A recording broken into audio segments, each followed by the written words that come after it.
ناظرین، پاکستان کی سیاست میں ایک جملہ اکثر دہرایا جاتا ہے: یہاں حکومت عوام نہیں، اسٹیبلشمنٹ بناتی ہے۔ اور اگر کسی ایک سیاستدان کی کہانی اس جملے کو مکمل طور پر سمجھا سکتی ہے تو وہ ہے عمران خان، ایک کرکٹر، ایک قومی ہیرو، ایک امید کی علامت، اور پھر ایک ایسا سیاستدان جس کا عروج بھی اسٹیبلشمنٹ کی مرہون منت تھا اور زوال بھی اسی کے ہاتھوں لکھا گیا۔ آج کی اس ویڈیو میں ہم بات کریں گے کس طرح پاکستان کی طاقتور عسکری اسٹیبلشمنٹ جنرل شجاع پاشا سے لے کر جنرل فیض حمید تک نے عمران خان کو اقتدار کی راہ دکھائی اور پھر ایک ایک کر کے انہی راہوں کو بند کر دیا۔ اور اب جب 26ویں آئینی ترامیم کے بعد طاقت کا توازن مکمل طور پر اسٹیبلشمنٹ کے حق میں جا چکا ہے تو عمران خان کا سیاسی مستقبل تقریباً بند نظر آتا ہے۔ سن 1996 میں جب عمران خان نے تحریک انصاف بنائی تھی تو پاکستان کی سیاست کے بڑے نام نواز شریف، بے نظیر بھٹو، چودھری شجاعت، الطاف حسین سب طاقتور ماضی رکھتے تھے، لیکن ایک چیز انہیں دوسروں سے ممتاز کرتی تھی: عوامی امید۔ سال 2011 کا مینار پاکستان جلسہ عمران خان کے سیاسی سفر کا وہ موڑ تھا جہاں اسٹیبلشمنٹ کے کچھ حصے نے بطور متبادل قیادت سنجیدگی سے دیکھنے لگے۔ اس وقت کے DGISI جنرل شجاع پاشا کے دور میں عمران خان کے لیے راستے نرم ہونا شروع ہوئے۔ کئی سیاستدان جنہیں مسلم لیگ کاف یا ان کے قریب سمجھا جاتا تھا اچانک تحریک انصاف میں شامل ہونے لگے۔ یہ وہ وقت تھا جب پروجیکٹ عمران کی ابتدائی بنیاد رکھی جا رہی تھی۔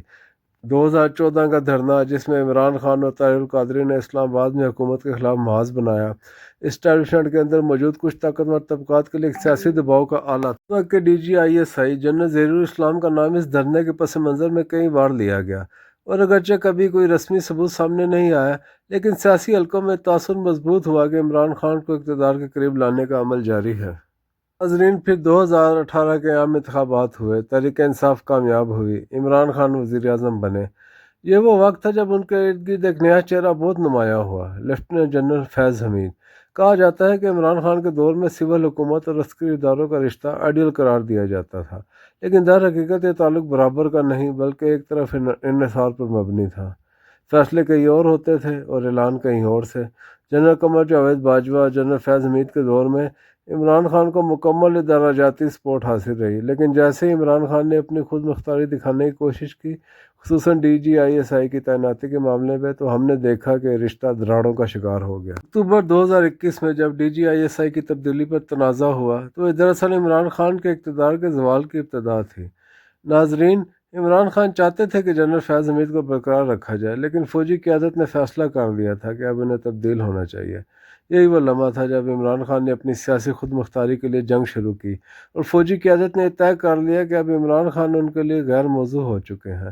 اپریل 2022 میں عدم اعتماد کی تحریک کامیاب ہوئی، عمران خان اقتدار سے باہر ہو گئے۔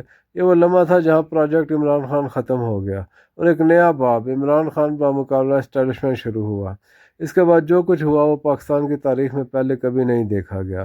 عوامی غصہ، فوجی تنصیبات پر حملے، 9 مئی کے واقعات، اور پھر وسیع پیمانے پر گرفتاریوں کا سلسلہ، یہ وہ مقام تھا جہاں اسٹیبلشمنٹ نے فیصلہ کن اقدام اٹھایا کہ عمران خان کو سیاست سے باہر کرنا ہے۔ 26ویں اور 27ویں آئینی ترامیم کے بعد فوجی اداروں کا اثر و رسوخ آئینی طور پر مضبوط ہو چکا ہے۔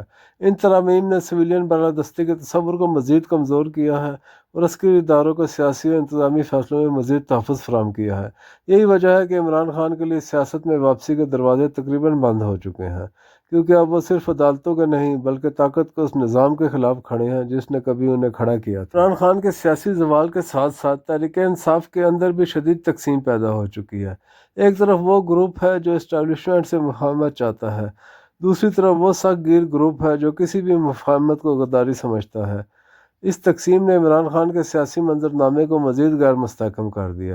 پارٹی کا تنظیمی ڈھانچہ بکھر چکا ہے اور ہر رہنما اپنی سمت میں بیانیہ بنانے کی کوشش کر رہا ہے۔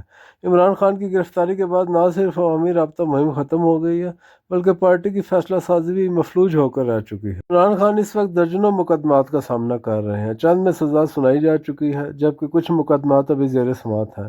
قانونی ماہرین کا کہنا ہے کہ عمران خان کے خلاف شواہد ایسے مقدمات میں پیش کیے جا رہے ہیں جن سے ان کی طویل قید کا امکان بڑھ چکا ہے، اور اگر موجودہ عدالتی فضا برقرار رہی تو ان کی سیاست میں واپسی کا امکان تقریباً ناممکن دکھائی دیتا ہے۔ پاکستان کی سیاسی تاریخ ایک دائرے کی مانند ہے جہاں ایک وقت میں اسٹیبلشمنٹ کسی سیاستدان کو اوپر لاتی ہے اور جب وہ خود مختاری دکھانے لگتا ہے تو اسے نیچے دھکیل دیا جاتا ہے۔ عمران خان اس دائرے کا تازہ ترین شکار ہے۔ جن ہاتھوں نے انہیں اٹھایا